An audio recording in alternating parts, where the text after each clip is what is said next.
వచ్చి ముఖ్యమంత్రి గారిని కలవలేదు అనేది ఒక ప్రశ్న వేశారు పవన్ కళ్యాణ్ గారు ఆ ప్రకటనలో. మరి ఇవాళ ఎందుకు గుర్తొచ్చిందో నాకు అర్థం కాలా.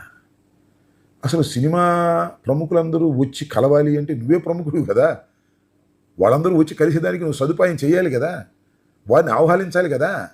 సరే వాళ్ళు రాలేదు, ఎందుకు మీకు బాధ, ఎందుకు ఆ ఈగోయిజం మీకు? ఇవాళ ఎందుకు గుర్తొచ్చింది? థియేటర్ల యజమానులు సమ్మె చేసేటప్పుడు ఎందుకు గుర్తొచ్చింది? ఇది ఇక్కడ ప్రశ్న. అంతేకాదు, అసలు థియేటర్లో సదుపాయాలు ఉన్నాయా లేవా చెక్ చేస్తాం.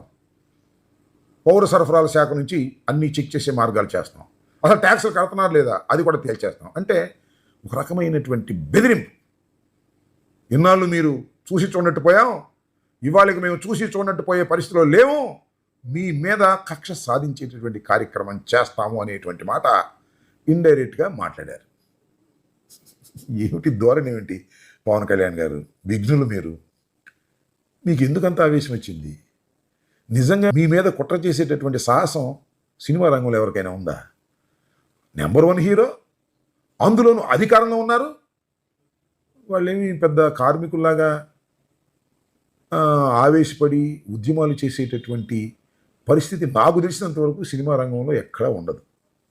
వస్తారు, సంప్రదిస్తారు, మిమ్మల్ని రిక్వెస్ట్ చేసుకుంటారు, వెళ్ళిపోతారు. మేమున్నా అంతే, మీరున్నా అంతే. మేమున్నప్పుడు చాలా చక్కగా నిర్వహించామని మేము అనుకుంటున్నాం.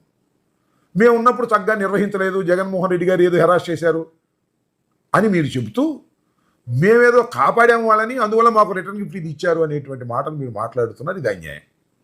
మీరు సినిమా రంగం నుంచి వచ్చి ఇంత ఎదిగినందుకు మీరు సినిమా రంగానికి గిఫ్ట్ ఇవ్వాలా?